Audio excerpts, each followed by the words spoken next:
네, 우리 다 함께 일어나셔서 오늘 말씀 봉독하시겠습니다. 오늘 말씀은 요한일서 3장 13절입니다. 신약 페이지 390쪽입니다.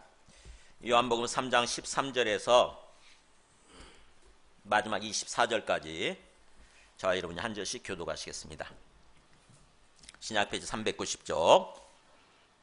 형제들아, 세상이 너희를 미워하여도 이상히 여기지 말라. 우리는 형제를 사랑함으로 사망에서 옮겨 생명으로 들어간 줄을 알거니와 사랑하지 아니하는 자는 사망에 머물러 있느니라. 그 형제를 미워하는 자마다 살인하는 자니 살인하는 자마다 영생이 그 속에 거하지 아니하는 것을 너희가 아는 바라. 그가 우리를 위하여 목숨을 버리셨으니 우리가 이로써 사랑을 알고 우리도 형제들을 위하여 목숨을 버리는 것이 마땅하니라. 누가 이 세상의 재물을 가지고 형제의 궁핍함을 보고도 도와줄 마음을 닫으면 하나님의 사랑이 어찌 그 속에 거하겠느냐. 자녀들아, 우리가 말과 혀로만 사랑하지 말고 행함과 진실함으로 하자. 이로써 우리가 진리에 속한 줄을 알고 또 우리 마음을 주 앞에서 굳세게 하리니 이는 우리 마음이 혹 우리를 책망할 일이 있어도 하나님은 우리 마음보다 크시고 모든 것을 아시기 때문이라. 사랑하는 자들아, 만일 우리 마음이 우리를 책망할 것이 없으면 하나님 앞에서 담대함을 얻고 무엇이든지 구하는 바를 그에게서 받나니 이는 우리가 그의 계명을 지키고 그 앞에서 기뻐하시는 것을 행함이라. 그의 계명은 이것이니 곧 그 아들 예수 그리스도의 이름을 믿고 그가 우리에게 주신 계명대로 서로 사랑할 것이니라. 그의 계명을 지키는 자는 주 안에 거하고 주는 그의 안에 거하시나니 우리에게 주신 성령으로 말미암아 그가 우리 안에 거하시는 줄을 우리가 아느니라. 아멘. 앉으시겠습니다. 자, 옆에 있는 분들한테 먼저 인사하겠습니다. 반갑습니다. 사랑합니다. 반갑습니다. 사랑합니다. 네. 네, 저희가 지난주까지 베드로후서 강해 설교가 끝나고 또 다른 성경을 택해서 강해 설교를 하려고 하다가 그렇게 되면 우리의 신앙생활이 뭔가 조금 습관적인 게 되겠다 이런 생각이 들었어요. 아무 생각 없이 그냥 되풀이 하는 거죠. 주님의 은혜를 누리면서 그런 삶을 사는 것이 아니라 그냥 자칫하면 그냥 종교 활동으로 끝나고 마는 그런 신앙생활이 되기 쉬운 거예요. 그래서 제가 조금 바꿔서 강해 설교를 멈추고 주제 설교를 몇 주 동안 이렇게 하려고 합니다. 그래서 오늘은 구원이란 무엇인가라고 하는 큰 주제 하에서 첫 번째, 사랑함으로 영생을 누리는 삶이라고 하는 제목을 가지고 말씀을 전하려고 합니다. 사랑함으로 영생을 누리는 삶. 그러니까 영생을 누리는 삶인데 어떻게 하면 영생을 누릴 수 있느냐? 오늘 말씀이 나오죠? 사랑할 때예요. 사랑함으로. 그래서 도대체 왜 이게 중요한가? 이렇게 우리가 생각하기 쉬운데 성경이라고 하는 것은 하나님의 말씀인데 우리의 무엇을 위해서 주신 겁니까? 구원을 위해서 주신 거예요. 그래서 이 성경 말씀이라고 하는 것은 우리의 구원을 위해서 주신 하나님의 말씀이에요. 그렇다고 한다면 구원이라는 게 뭔가? 우리가 구원받았다고 할 때, 예수님을 믿고 구원받았다고 할 때 도대체 구원받았다는 게 뭔가? 이걸 알아야 되잖아요. 그죠? 많은 사람들이 구원이 몸에 배고 입에 익지만은 구원이라고 하는 개념 자체를 제대로 잘 깊이 생각해 보지 않고 잘 몰라서 그냥 내가 예수님 믿고 구원 받았으면 됐지 뭐. 내가 예수님 믿으면 구원 받았대잖아. 이렇게 생각하고 그냥 아무렇지도 않게 삶을 사는 거예요. 심지어는 구원이라고 하는 개념을 그냥 어떻게만 생각하냐면 죽어서 천국 가는 거, 죽어서 천당 가는 거, 이렇게만 생각하기 쉬운 거죠.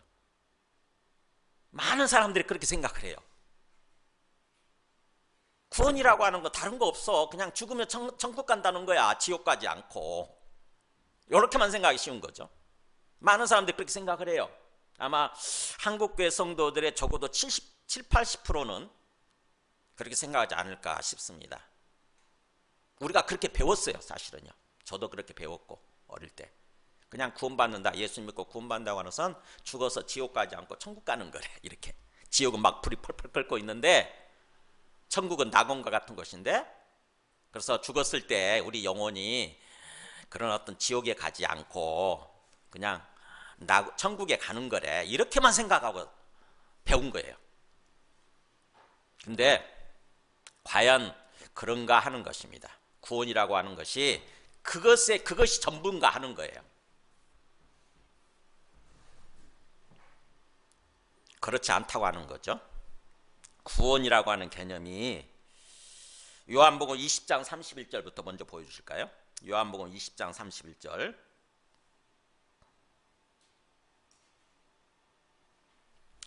보세요.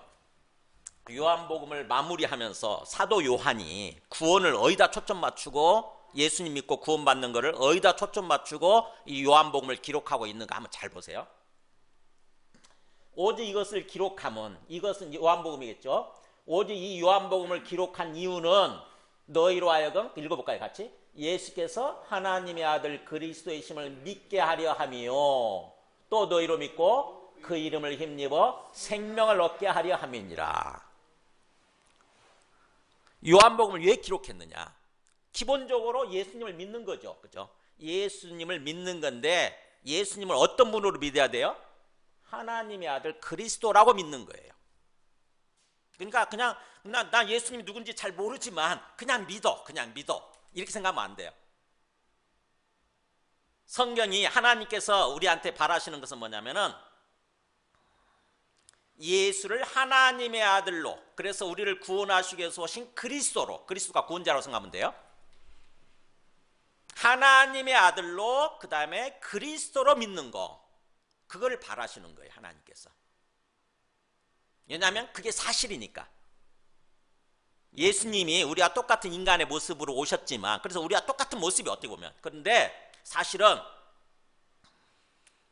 하나님과 함께 계셨던, 천지 창조할 때부터, 세상을 창조할 때부터 하나님과 함께 계셨던, 그래서 하나님과 함께 세상을 창조하신 하나님의 아들이라고 하는 것입니다, 예수님이. 그래서 예수님이 그 하나님의 아들을 우리를 구원하시기 위해서 그리스도로, 구원자로 보내셨다고 하는 거죠. 그렇게 믿는 거예요, 그렇게. 그래서 우리 생각과 똑같죠? 그죠? 예수님을 믿는 것에 일단 초점이 맞춰져 있으니까, 하나님의 말씀이. 그래서 예수님을 그렇게 믿고 그 다음에 두 번째 보세요. 사도 요한은 특별한 얘기를 합니다. 너희가 그렇게 믿고 그 이름을 힘입어, 그 이름이라고 하는 존재니까 예수라고 하는 존재를 힘입어서 뭘 얻는다고요? 생명을 얻게 하리 함이니라. 생명. 나 지금 생명 있는데? 나 육체의 생명 살아있잖아, 이렇게.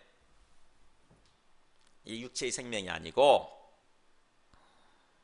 영생이에요, 영생. 그래서 요한복음은 영생에 초점이 맞춰져 있어요. 영생. 그러니까 구원이라고 하는 것을 우리는 그냥 구원이라는 말만 생각하는데, 사도 요한은 구원이란 말 대신에 뭐에다 초점 맞추고 뭐 이렇게 표현하고 있느냐? 생명을 얻는 거, 영생을 얻는 거, 그런 거다. 그게 구원이다라고 말씀을 하는 거예요. 응? 뭔 소리야 이게?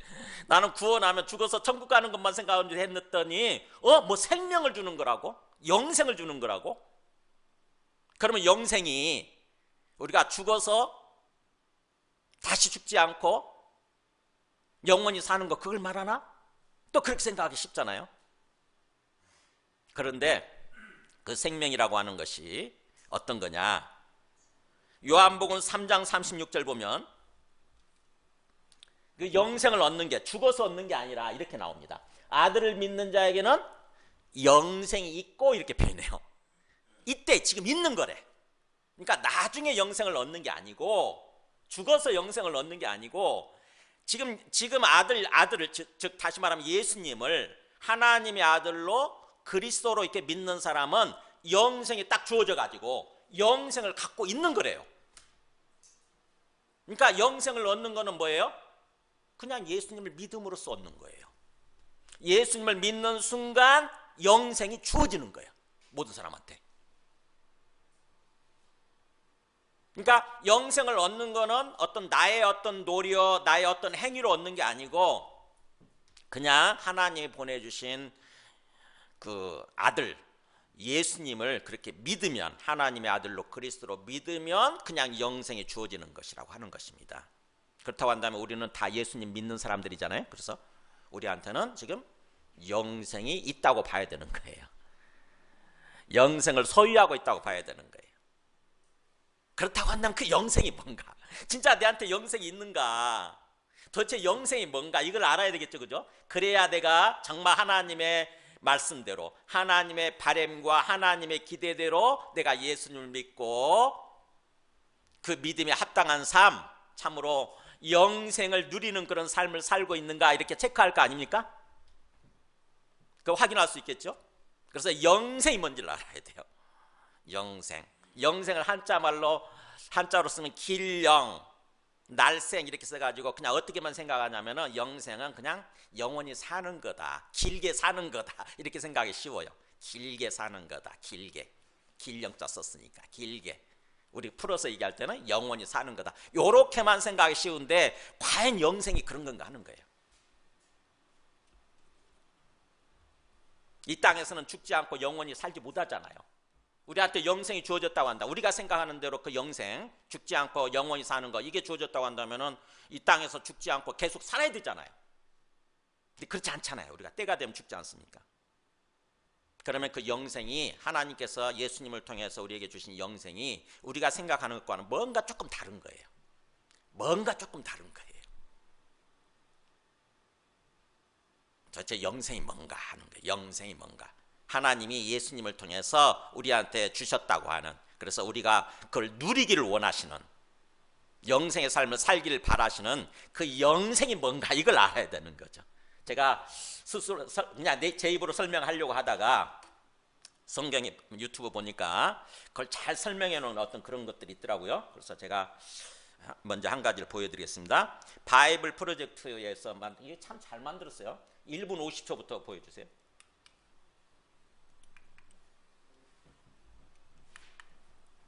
인간이 흙으로 창조되는 장면이 나오는데요. 이건 피조물의 유한함을 나타내는 일반적인 이미지예요. 죽음으로 끝나는 세대를 산다는 말이죠.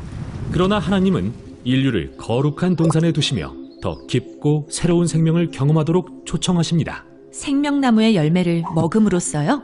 네, 성경은 이 나무가 그 세대에 이르는, 곧 무한한 가능성을 지닌 생명을 준다고 말해요. 하나님의 생명에 연결함으로써 말이죠.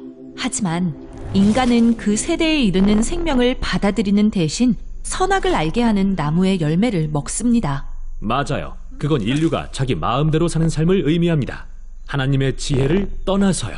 그래서 결국 그 세대에 이르는 생명을 잃고 죽음의 세대로 들어가고 말죠. 서로를 학대하고 자기 기준에 옳은 대로 행동해 세상은 아주 폭력적으로 변합니다.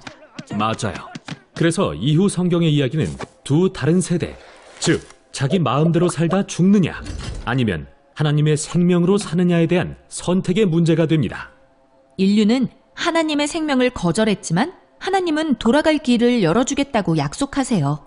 맞아요. 바로 그 약속을 통해 이야기는 마침내 예수님께로 이어집니다.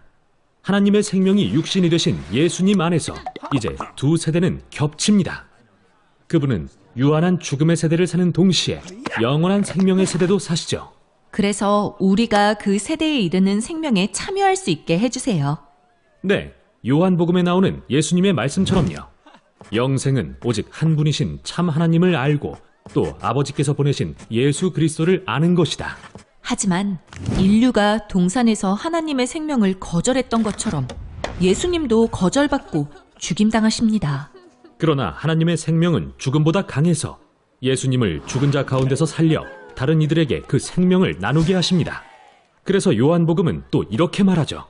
그를 믿는 자마다 멸망하지 않고 영생을 얻는다. 그게 바로 그 세대에 이르는 생명입니다. 멋져요. 그런데 대부분 영생은 죽은 후의 일이라고 생각하잖아요. 하지만 성경은 우리가 바로 지금 그 세대에 참여할 수 있다고 말하죠. 네, 예수님이 하나님의 생명의 세대와 죽음의 세대가 만나는 장소가 되셨다는 걸 기억하세요. 그건 우리가 그분을 믿을 때 지금 여기서 영생을 경험할 수 있다는 의미죠. 하지만 우린 여전히 죽음의 세대를 살고 있잖아요. 죽은 후에는 무슨 일이 일어나는 거죠? 네, 죽음이 예수님 안에 있는 하나님의 영원한 생명을 이기지 못한 것처럼 우리도 육체는 죽을지라도 하나님 앞에 계속 살아있을 수 있습니다. 성경은 이걸 그리스도와 함께 한다고 부르는데 그리 많이 언급하지는 않습니다. 왜냐하면 성경 전체의 이야기는 그렇게 끝나지 않고 생명의 세대가 죽음의 세대를 완전히 이기는 때에 초점을 맞추기 때문이죠. 그때 그리스도와 함께하는 자들은 새롭게 태어나 하나님의 영원한 생명에 참여하게 됩니다. 죽음의 세대가 아무 힘도 쓸 수 없는 세상 말이죠. 맞아요. 하나님의 영원한 생명과 사랑에 완전히 연결된 삶에는 끝이 없으니까요. 네, 그 1분 50초로 다시 돌려줘 보세요.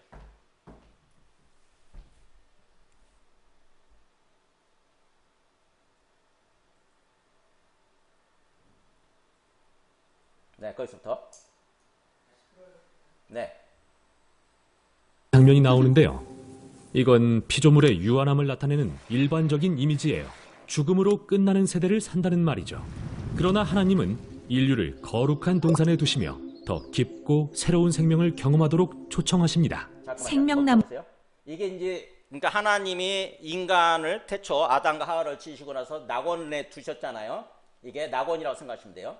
에덴 동산 두셨는데 여기서 이런 삶을 살아가기를 바라셨던 거죠. 이게 영생의 삶이에요. 이게 영생. 그러니까 하나님을 직접 보고 하나님과 직접 말도 하고 그래서 하나님과 함께 하는 삶인 거죠. 평안함이 있고 기쁨이 있고 생명력이 넘치고 그렇게. 그래서 온전하고 참된 생명, 그게 영생이에요. 그 영생의 삶을 살아가기를 바라셨는데 하나님을 거부함으로써 에덴 동산에서 쫓겨나잖아요. 영생의 삶을 잃어버리는 것입니다. 그 다음에요. 나무의 열매를 먹음으로써요? 네, 성경은 이 나무가 그 세대에 이르는 곧 무한한 가능성을 지닌 생명을 준다고 말해요. 영생이죠. 하나님의 생명에 연결함으로써 말이죠. 하지만 인간은 그 세대에 이르는 생명을 받아들이는 대신 선악을 알게 하는 나무의 열매를 먹습니다. 맞아요. 그건 인류가 자기 마음대로 사는 삶을 의미합니다. 잠깐만요. 하나님의 그래서 여기서 마귀 말을 듣잖아요. 뱀으로 등장한, 뱀의 모습으로 등장한 마귀 말을 듣고 하나님이 먹지 말라고 하는 선악을 알게 하는 나무 열매를 따먹어버린 거죠. 즉 다시 말하면 하나님을 거부하고 마귀를 받아들이는 거예요. 마귀를 하나님으로, 마귀를 내 인생의 주인으로 받아들이는 바람에 그게 죄예요. 죄의 본질이 바로 그거예요. 그것 때문에 이 영생의 삶에서 쫓겨나죠. 그 다음에 지혜를 떠나서요. 그래서 결국 그 세대에 이르는 생명을 잃고 죽음의 세대로 들어가고 말죠. 서로를 학대하고 자기 기준에 옳은 대로 행동해 세상은 아주 폭력적으로 변합니다. 이 표정이 재밌죠. 서로 등 돌리고, 서로 얼굴 돌리고 있죠, 그죠?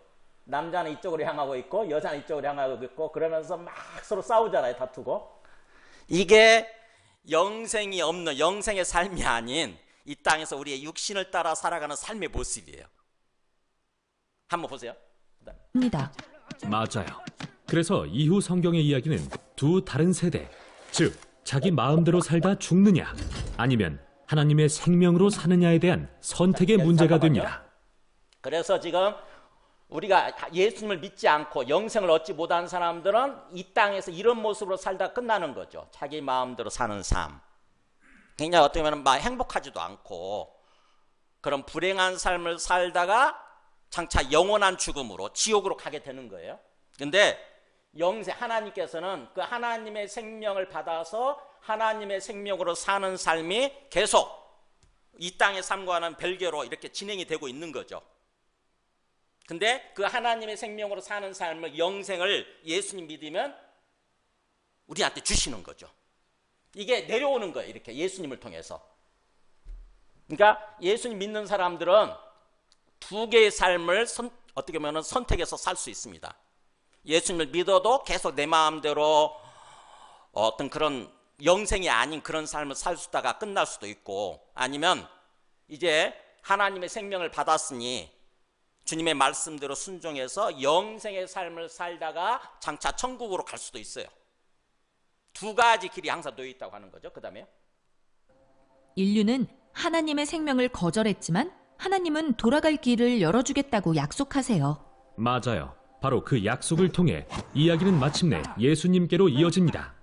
하나님의 생명이 육신이 되신 예수님 안에서 이제 두 세대는 겹칩니다. 그분은 유한한 죽음의 세대를 사는 동시에 영원한 생명의 세대도 사시죠. 그래서 우리가 그 세대에 이르는 지금 예수님이 위에 있는 그 영생의 삶을 이렇게 나누고 있는 그걸 끌어내리잖아요. 그죠? 참 재밌잖아요. 정말 표현 잘했어요.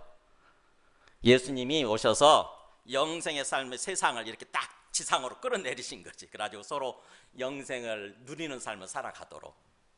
그 다음에요. 생명에 참여할 수 있게 해주세요. 네, 요한복음에 나오는 예수님의 말씀처럼요. 영생은 오직 한 분이신 참 하나님을 알고 또 아버지께서 보내신 예수 그리스도를 아는 것이다. 하지만 인류가 동산에서 하나님의 생명을 거절했던 것처럼 예수님도 거절받고 죽임당하십니다.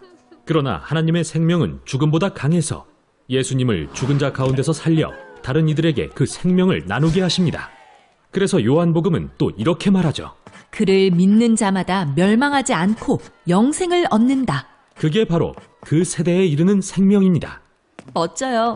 그런데 대부분 영생은 죽은 후의 일이라고 생각하잖아요. 하지만 성경은 우리가 바로 지금 그 세대에 참여할 수 있다고 말하죠. 네, 예수님이 하나님의 생명의 세대와 죽음의 세대가 만나는 장소가 되셨다는 걸 기억하세요.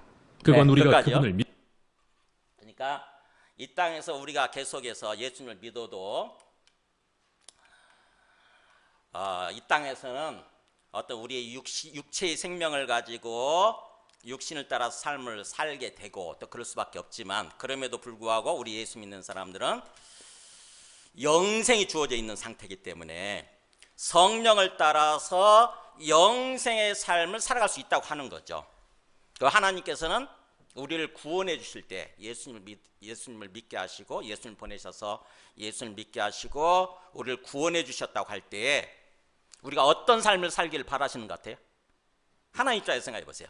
하나님이 자기 아들을 보내셔서 우리를 구원해 주셨을 때 구원해 주시고 난 다음에 우리가 어떤 삶을 살기를 바라시는 것 같으세요? 바로 영생의 삶이잖아요. 그렇죠? 영생의 삶. 그러니까 우리가 그냥 예수 믿고 구원받았다고 할 때 그냥 이 땅의 삶과는 아무 상관없고 내가 죽으면 천국 가면 되는 거야. 그게 전부야. 이렇게 생각하면 안 되는 거죠. 하나님께서는 어디다 초점을 맞추시냐면요. 이 땅에서부터 구원받은 자답게 영생의 삶을 살아가기를 바라시는 거예요. 우리한테. 그렇다고 한다면 우리가 예수님 믿고 신앙생활을 한다고 그럴 때 우리 신앙생활의 초점이 우리 인생의 초점이 어디에 맞춰져야 됩니까? 영생의 삶이에요. 내가 영생의 삶을 살고 있는가 그렇지 않은가를 항상 이렇게 점검을 하고 거기다 초점 맞추고 신앙생활을 해야 되는 거죠. 분명히 하나님께서 영생을 내한테 주셨다는데 내가 그 영생의 삶을 살고 있는가 이걸 생각해야 되는데 아무 생각 없이 신앙생활을 하게 되면은 어떻게 보면은 하나님의 바람에서 하나님의 기대에서 벗어나는 것이고 그렇게 되는 거죠. 그래서 과연 하나님께서 나에게 주신 영생이라고 하는 게 뭔가 생각해야 되는 거죠. 영생은 하나님 안에서 하나님과 함께하는 삶이에요. 하나님과 함께하는 삶. 그러다 보니까 자연스럽게 우리 안에 평안이 주어지고 기쁨이 주어지고 형통함이 주어지고 또 뭐예요? 온전함이 주어지고 풍성함이 주어지는 주님 안에서 풍성하고 행복한 거예요. 그게 영생의 삶이라고 생각하시면 돼요. 내 안에 은혜가 넘치고 기쁨이 넘치고 사랑이 넘치고 좋은 거예요. 그야말로 사는 것 자체가 행복한 거예요. 근데 우리의 실제를 돌아보게 되면은 우리가 영생을 얻었음에도 불구하고 그런 삶을 살고 있지 못하잖아요. 우리 대부분이 그렇잖아요. 제가 저 자신을 돌아보면서 이런 생각을 많이 했어요. 과연 내가 영생의 삶을 살고 있는가? 내가 영생을 누리면서 살고 있는가? 보니까 최근에 그렇지 못하더라고. 제 마음이 너무 힘든 거야. 그래서 고민하다가 주님의 말씀을 묵상하다가 같이 나눠야 되겠다, 이 말씀을. 그래서 이 말씀을 택했습니다. 제가 노예를 섬기고 있거든요. 노예 서기로서. 엊그저께 어떤 노예 예배가 있어가지고, 목사님들이 모여서 드리는 예배가 있어가지고 갔는데, 시차례 모임이라고 해서 갔는데, 평소 때 같으면 저는요 굉장히 즐거워요. 사람들 만나서 얘기하는 게 정말 즐거워요. 전혀 지겹지도 않고 힘들지도 않고 그렇거든요. 그런데 그날따라 유달리 힘든 거예요. 목사님들 만나서 얘기하는 것 자체가 너무 5분을 견디기가 힘든 거예요. 5분을 견디기가. 식사하고 차 마시는 시간이 그냥 가지 무슨 또 식사까지 하고 무슨 또 차 마시고 교제한다고 그러나 막 이런 생각이 들면서 목사님들하고 만나서 교제를 차 마시는데 너무 힘든 거예요. 너무. 왜 그럴까요? 제 안에 영생의 삶을 누리지 못하고 있는 거예요.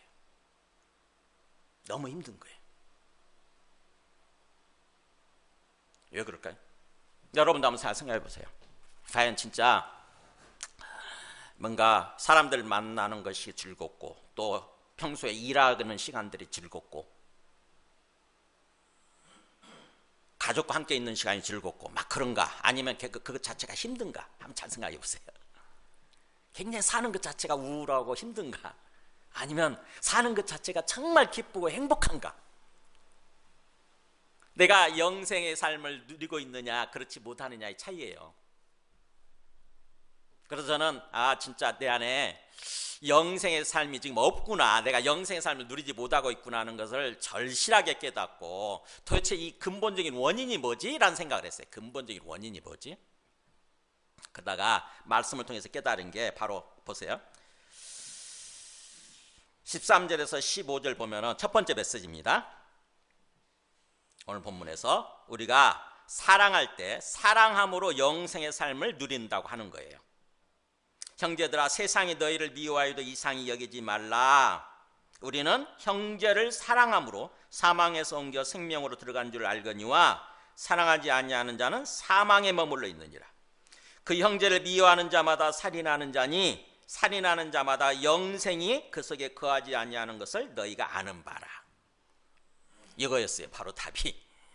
제 안에 미운 생각으로 가득했던 거예요. 요즘 들어서 여러 가지 어렵잖아요, 그죠? 정치적으로 사회적으로 막 상황이 어렵지 않습니까? 그러다 보니까 누군가에 대해서 막 미워하고 원망하는 거예요. 분노하는 마음이 내 마음속에 막 있는 거예요. 이거구나. 내 안에 사랑의 마음이 없어져 버린 거예요. 미움으로 가득해 있는 거예요. 그러니까 영생이 깨져버리는 거예요. 이거였구나. 그래서 안에 보세요. 형제들아, 세상이 너희를 미워하여도 이상하지 말라. 세상은 어떻게 살아갑니까?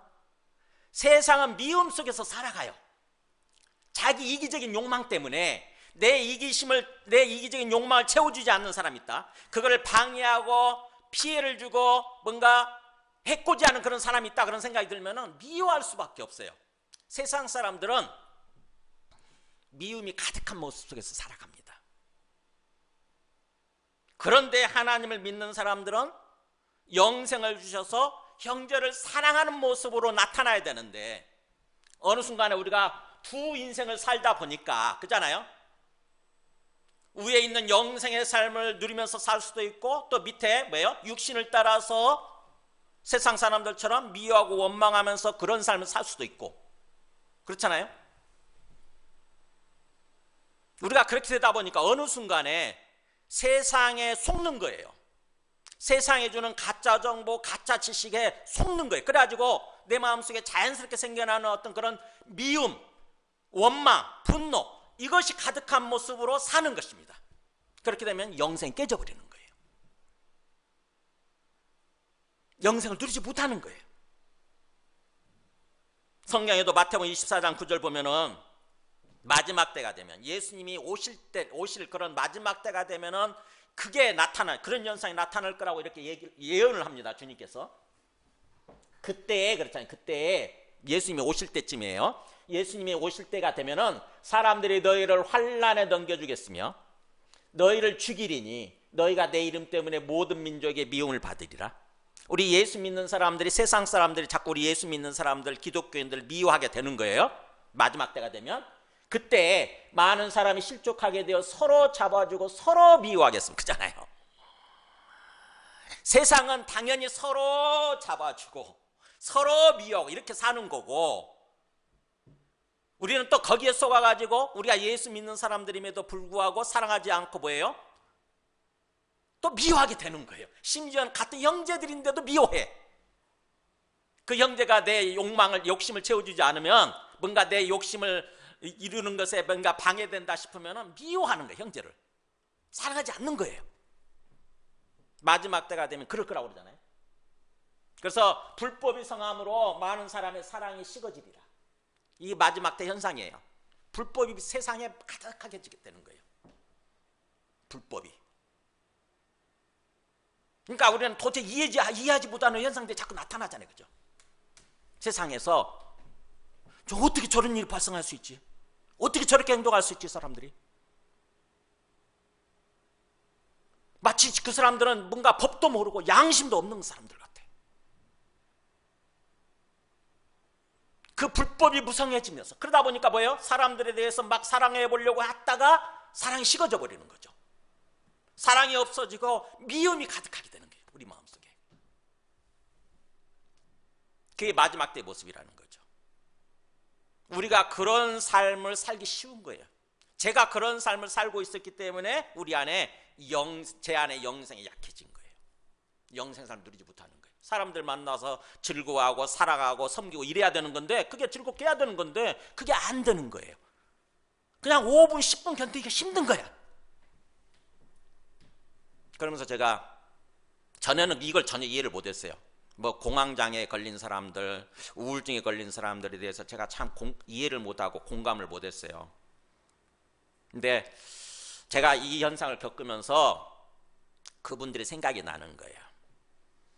그분들을 만나서 제가 얘기를 할 때 그 사람들은 계속해서 마음속에 힘든 것만 계속 얘기하고, 누구를 원망하는 마음 있잖아요. 그런 것들 계속 토로하고 그러는데, 그걸 제가 그걸 정말 오랫동안 받아줬어야 되는데, 공감해주고 받아줬어야 하는데 왜 그렇게 이해를 못했을까?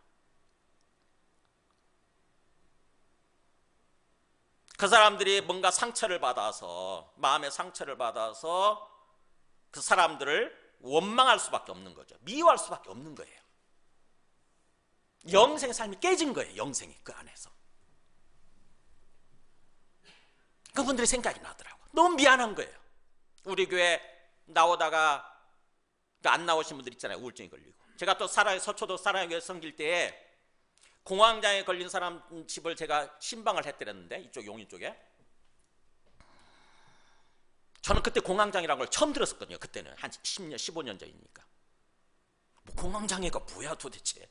그랬는데 그분이 만나서 얘기를 하는데 계속 힘들어하는 거예요. 계속 힘들어하는 거예요. 그래서 일반적인 그냥 말씀 나누고 기도해 주는 수밖에 없었는데, 지금에 와서는 굉장히 미안한 거죠. 그분이 그렇게 마음에 상처를 받아서 마음속에 사랑이 없어지다 보니까 영생의 삶, 행복한 삶을 살지 못하는 가운데 있었는데 내가 그걸 이해를 못했구나. 그래서 우리가 우리 속에 사랑하지 않고 우리가 영생을 얻으면, 영생을 받았으면 당연히 형제를 사랑하고 주님을 사랑할 때 그런 마음이 생겨야 되는 거고, 그렇게 사랑하게 될 때에 더욱더 우리가 영생이 충만하고 영생을 누리게 된다고 하는 것입니다. 그래서 사랑할 때예요. 사랑할 때. 참 힘들죠. 어떻게 보면 사랑 자체가 힘들어요. 우리가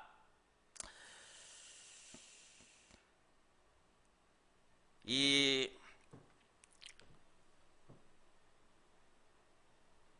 요한복음 17장 3절에 보면은 영생이라고 하는 게, 영생의 개념을 이렇게 설명을 합니다. 요한복음 17장 3절에서. 그러니까 우리가 지금 묵상하고 있는 요한일서나 요한복음이나 다 사도 요한이 쓴 거라고 봐야 돼요. 사도 요한이 쓴 것입니다. 그러니까 내용이 똑같아요. 주제가 똑같습니다. 그래서 요한복음 17장 3절에 영생이라고 하는 걸 이렇게 설명을 합니다. 영생은 곧, 그래서 설명을 하죠. 유일하신 참 하나님과 그가 보내신 자 예수 그리스도를 뭐예요?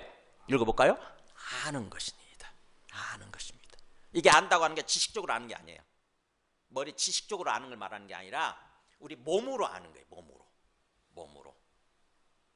그래서 히브리인들은, 유대인들 같은 경우는 안다고 하는 개념을 그렇게 몸으로 아는 거, 전인격적으로 아는 거, 이렇게 표현합니다. 항상 우리 이방인 출신들, 헬라인들은 항상 분리를 하잖아요. 아는 거는 머리로 아는 거, 그 다음에 또 경험으로, 몸으로 아는 거, 이게 분리해서 생각하기 쉬운데 유대인들은 항상 얘기할 때, 안다고 할 때는 몸으로 아는 거예요. 전인격적으로 아는 거예요.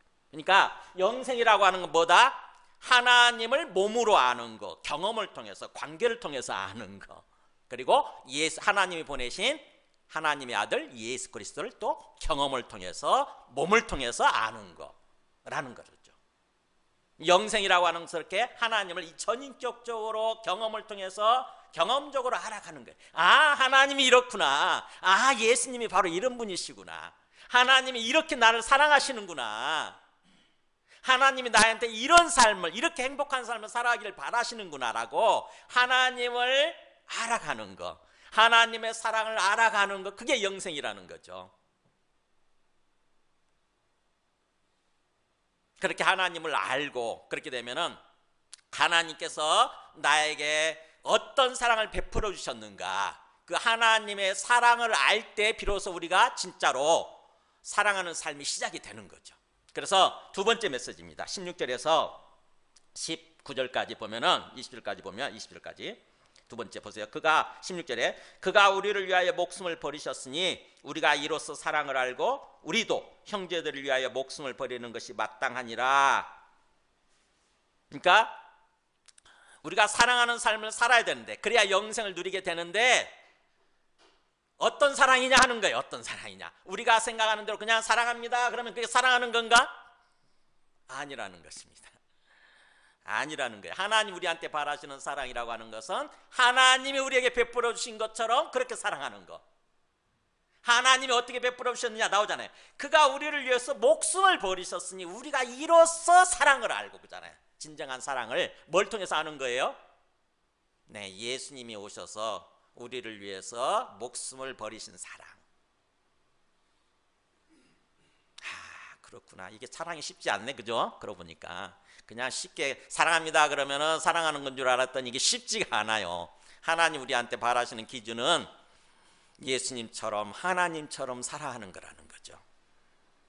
그래서 구체적으로 예를 들어주죠. 그 17절에 누가 이 세상의 재물을 가지고 형제의 궁핍함을 보고도 도와줄 마음을 닫으면 하나님의 사랑이 어찌 그 속에 거하겠느냐. 내가 어떤 좀 뭔가 이게 베풀 수 있는 어떤 여력이 있어요. 재물이 있고 돈이 있어요. 근데 정말 헐벗고 굶주린 그런 사람을 만났어요. 만나서 내가 기독교인답게 아이고 사랑합니다, 좀 따뜻하게 입고 지내세요, 그렇게 헐벗고 지내세요, 따뜻하게 입고 지내세요, 그리고 또 맛있는 것도 먹고 좀 지내세요, 이렇게 얘기할 수 있잖아요. 그러놓고 나서 내가 그 사람한테 아무것도 베풀지 않는다. 그게 삶 살아야겠느냐 하는 거예요. 그리고 하나님의 사랑이 진짜 우리 안에 거하겠느냐, 머물겠느냐. 그런 사랑은 어떻게 보면 입으로만 사랑인 것이고 거짓된 사랑이라는 거죠. 그래서 18절 그러잖아요. 자녀들아, 부모 입장에서 얘기하는 거예요. 마치 자녀들한테 권면하듯이 이 사도 요한이 부모 마음이 돼가지고, 자녀들아, 우리가 말과 혀로만 살아가지 말고 뭐라 그래요? 행함과 진실함으로 하자. 행함과 진실함. 말로만 하면 안 돼. 행함이 있어야 돼. 행함이 실제로 행해주는 게 있어야 돼. 그리고 진실한 마음이 있어야 돼. 진실한 마음. 그게 참 사랑이라는 것입니다. 제가 엊그저께 우리 교회에 제가 말씀을 준비하고 있는데 토요일 저녁이었던 것 같아요. 지지난주였어요. 11시가 넘었는데 갑자기 누가 문을 두드리는 거예요. 뭐지? 봤더니 아예 안에 들어오셨어요. 제가 설교 준비하는데 안쪽으로 안 들어오셔가지고 젊은 청년이에요. 멋지게 생겼어요. 키도 크고.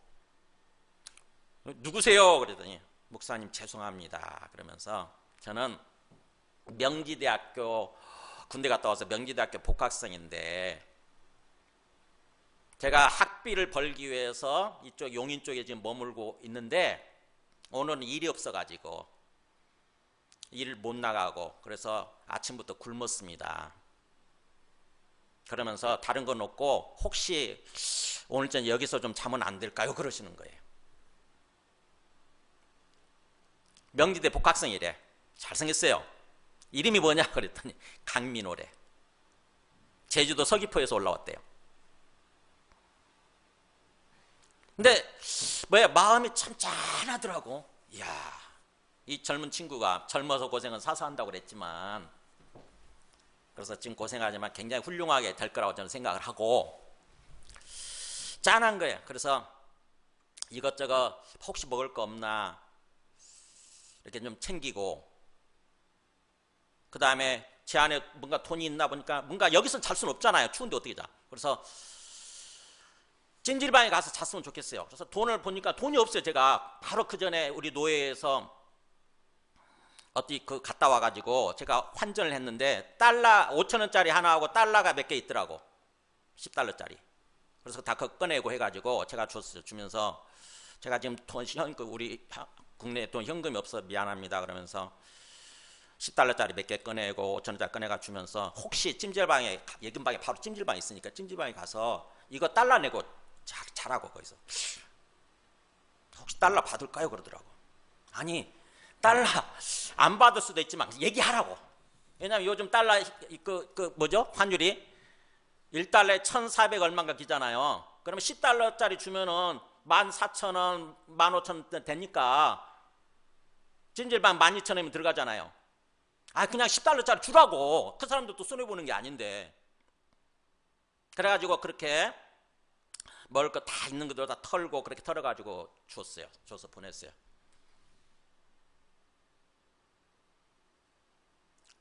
그 다음에 이제 소식이 없는 것 보니까 간 것 같아. 찜질방에 가서 잤을 거라고 저는 생각을 해요. 이금 우리 교회까지 오면서 저쪽에 있는 무슨 교회, 뭐 이름교회 막 이게 다 들렀는데 거기 있는 성도들이 담임 목사님 안 계신다고 그러면서 그냥 나가라고 그랬대. 전 그 마음도 또 이해를 해요. 저도 사랑의 교회에서 사역을 해봤기 때문에 사랑의 교회도 다 경비실에서 다 걸르거든요. 앞에. 그러니까 대형 교회일수록 어떻게 보면 좀 그런 게 시스템으로 돌아가니까. 근데 우리는 뭐 텅텅 열려 있으니까 쟤한테 온 거죠. 그래서 그렇게 했는데 참 마음이 짠하면서 기도하게 되더라고. 계속 제가 지금도 기도해요. 그래서 저 친구 정말 잘 되게 해주시고 정말 훌륭한 지도자로 세워져서 애교통상학과래 명지대.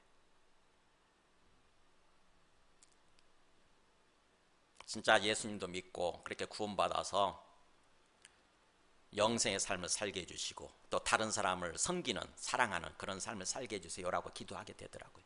그렇게 보내놓고 나서 제 마음이 너무 기쁜 거예요. 제 마음이 너무너무 기쁜 거예요. 이상하게 기쁜 거예요. 오래간만에 사랑할 수 있었다 이런 생각이 드니까. 여러분 하나님께서 우리에게 바라시는 영생의 삶을 누리기 위해서 바라시는 그 사랑은 행함과 진실함이 있는 사랑인 거예요. 행함과 진실함이 있는 사랑. 근데 그게 참 쉽지 않죠. 그죠?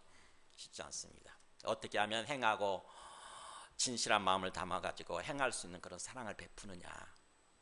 쉽지 않습니다. 말로는 쉬워요. 사랑합시다 이렇게. 아까 우리 처음에 인사했잖아요. 사랑합니다. 반갑습니다. 사랑합니다. 말은 쉽지만 진짜로 사랑하는 삶을 사는 것은 쉽지가 않다고 하는 것입니다. 정말 우리 안에 결심이 필요하고요.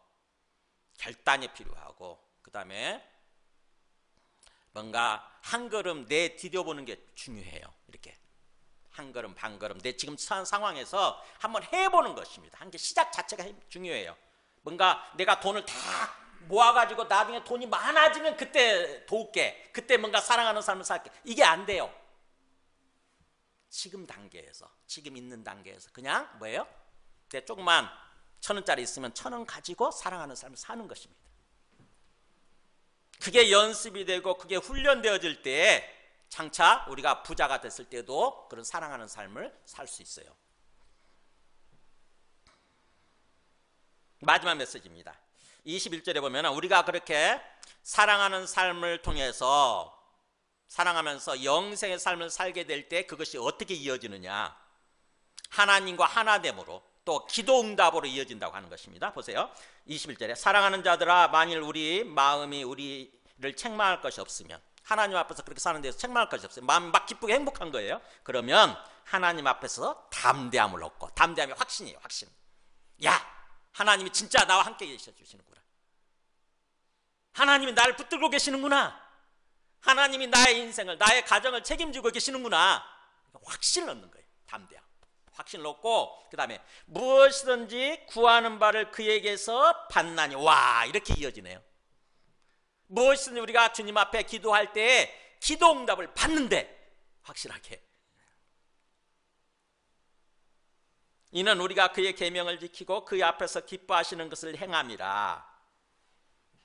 우리가 왜 그렇게 되는 거냐? 우리가 하나님의 계명, 계명이면은 명령이라고 생각하면 돼요. 명령이란 단어예요. 명령. 하나님, 그러니까 중요한 건 하나님 명령하시잖아요. 아예. 중요한 말씀은 명령으로 하세요. 명령으로, 계명으로 하십니다. 이렇게 조금 해볼래라고 하는 정도가 아니고 이건 해라고 말씀하시거든요. 이건 해. 그 명령이에요. 명령. 그게 계명인데, 주님께서 주신 계명, 명령이 뭐냐면은 이거예요.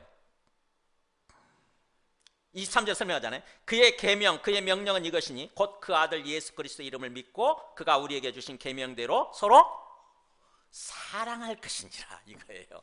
예수님을 믿고 서로 사랑하라고 하는 게 명령이에요. 이건 타협의 여지가 없어.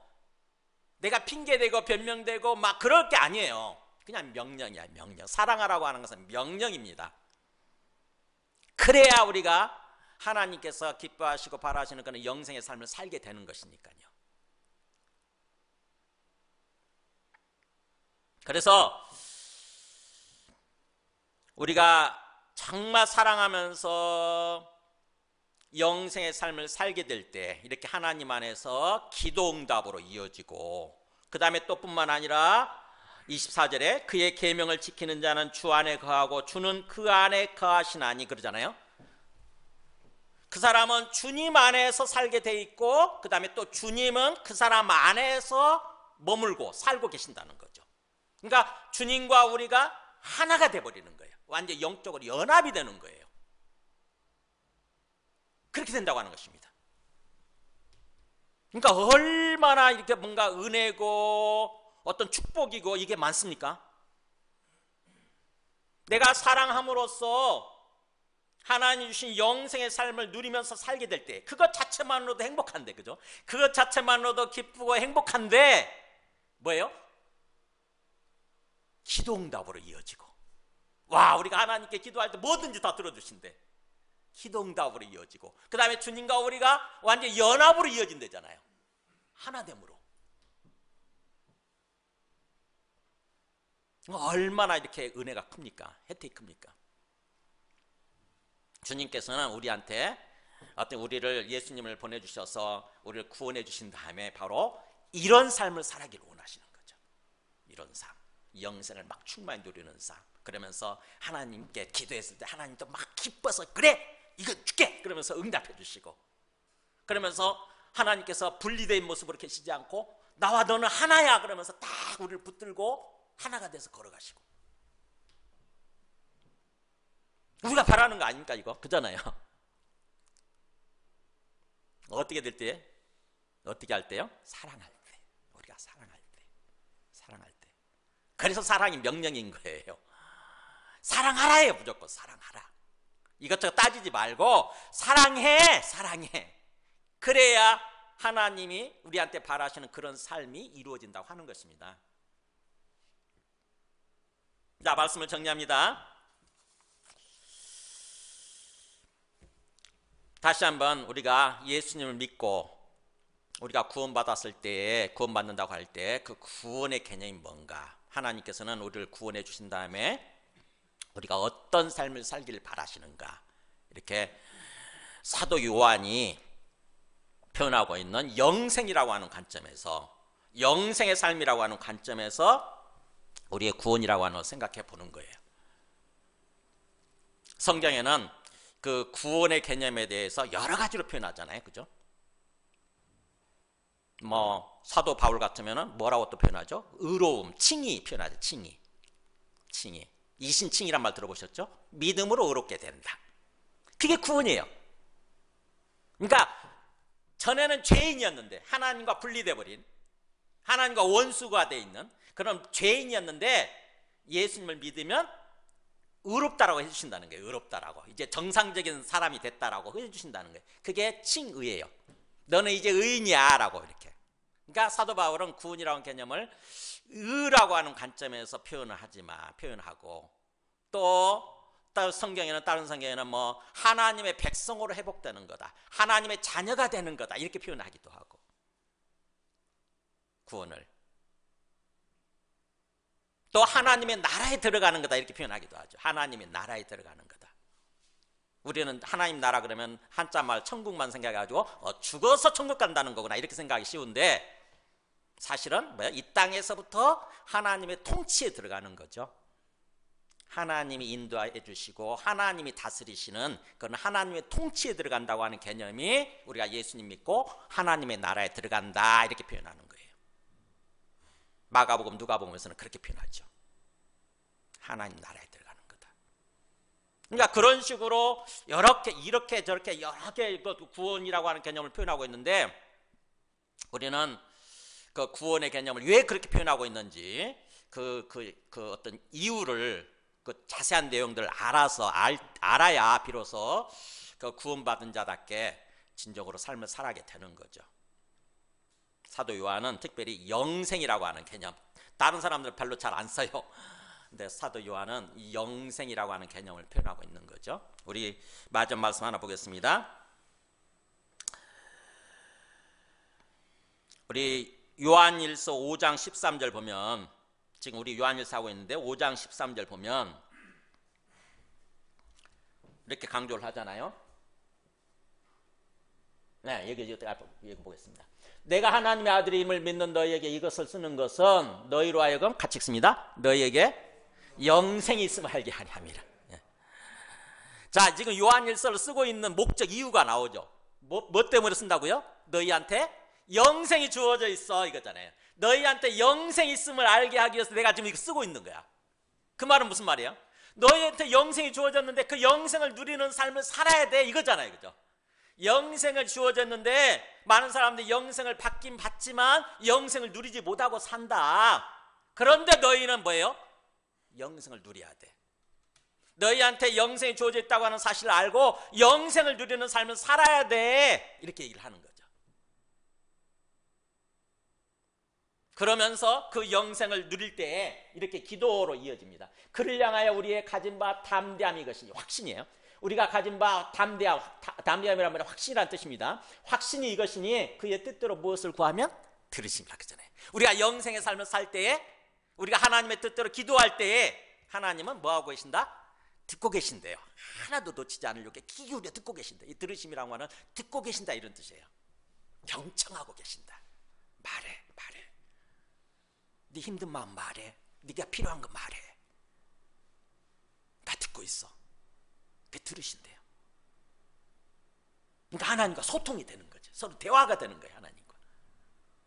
얼마나 기쁩니까? 그잖아요.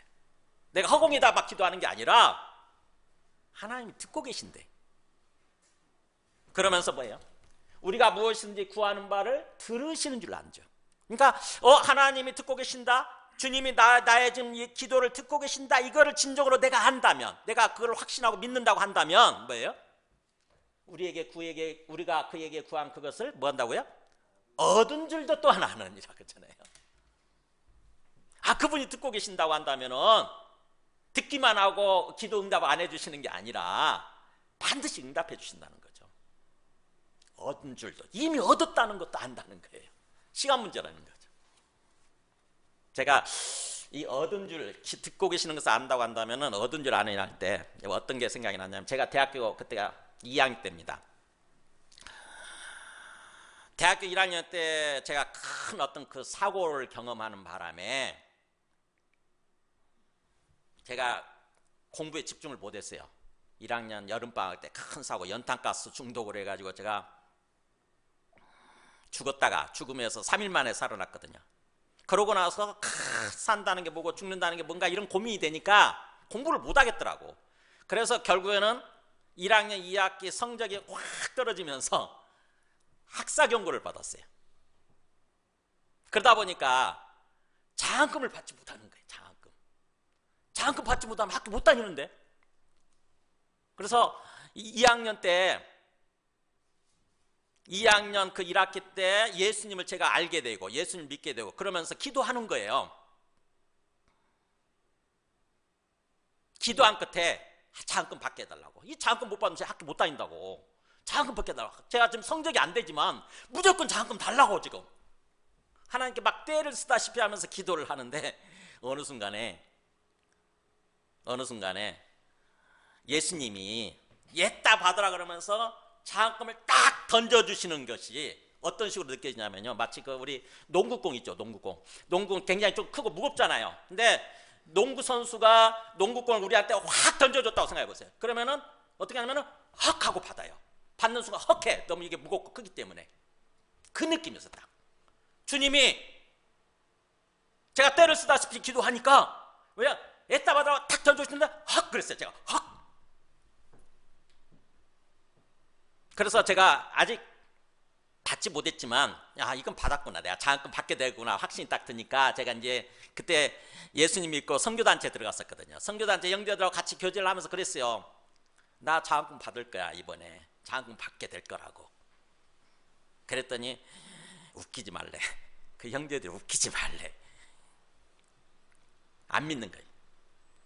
근데 일주일 지난 뒤에 진짜 장학금을 받았어요.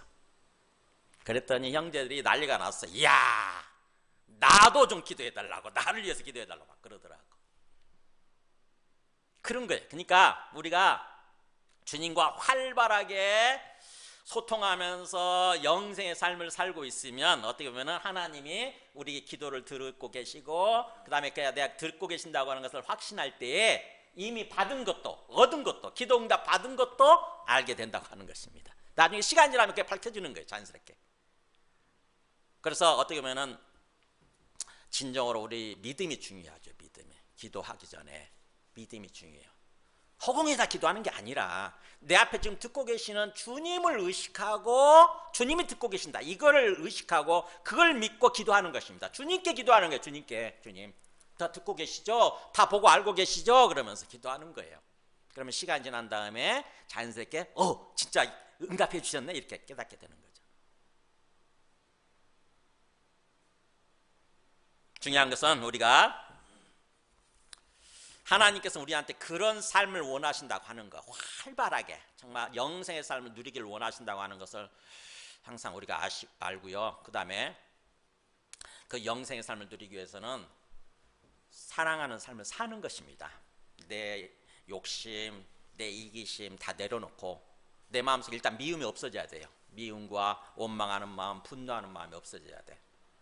인간적으로 볼 때는 그게 자연스러운 거지만 하나님이 보실 때는 그게 바라지 않는 거예요. 그래서 미움과 원망과 분노하는 마음 일단 내려놓으세요. 일단 내려놓고 하나님께 맡기세요. 우리의 모든 미래, 우리의 모든 결과 이걸 하나님께 맡기세요. 하나님께 맡기고 하나님이 주인이시래잖아요. 하나님이 살아계시고 내 인생의 주인이 되기를 원하신대잖아요. 그죠? 내 주인이 되기를 원하신대잖아요. 그래서 우리가 그분을 향해서 주님 주님 부르는 거 아닙니까? 내 생명의 주인 되신 분, 내 인생의 주님 되시는 분, 주님 주님 그러잖아요. 말로만 주인 그렇게 하지 말고 진짜 그분을 주인으로 믿는다고 한다면 내가 주인 되려고 하지 말고 내려놓는 것입니다. 주님께 맡기세요. 우리의 모든 걱정거리, 모든 문제, 모든 염려 이걸 주님께 맡기고 우리는 기도로 주님께 맡겨드리는 거예요. 기도로 주님께 맡겨드리고 그 다음에 나는 주님 말씀대로 사랑하려고 하는 것입니다. 애써 뭔가 노력해보는 거예요. 그 사람을 위해서 어떻게 보면은 그 사람을 위해서 참 힘든 사람이지만 그 사람을 위해서 축복하면서 기도하는 것입니다. 성경 말씀에 그런 말씀이 있죠. 원수도 사랑하라. 예수님께서 원수도 사랑하라. 그 다음에 너희를 핍박하는 자를 위해서도 뭐라고 그랬어요? 복을 빌라 그랬잖아요. 너희 핍박하는 자를 위해서도 복을 빌라. 핍박하고 내한테 원수 같은 사람인데 어떻게 그 사람을 위해서 복을 빌어주냐고. 근데 그렇게 하래요. 그게 사랑이거든요. 그렇게 하려고 해봐야 되는 거예요. 우리가 머리로만 알고 끝내는 것이 아니라 한번 해볼게요. 한번. 그래서 진짜 원수 같은 사람이지만 그 사람을 위해서 축복하면서 기도하는 것입니다. 주님, 저 사람 진짜 예수님 믿게 해주시고 구원받게 해주시고, 그래서 이 땅에서부터 정말 다른 사람들을 사랑하면서 그렇게 영생의 삶을 살게 해주세요. 기도하는 것입니다. 그게 사랑이에요. 그럴 때 비로소 우리 마음이 회복이 되면서 우리 마음속에 주님의 생명, 영생이 충만하게 되고 그 영생의 삶을 누리는 삶을 살게 된다고 하는 것입니다. 우리 함께 다 함께 찬송하고 기도하겠습니다. 찬송가 218장 내 마음과 정성을 다해서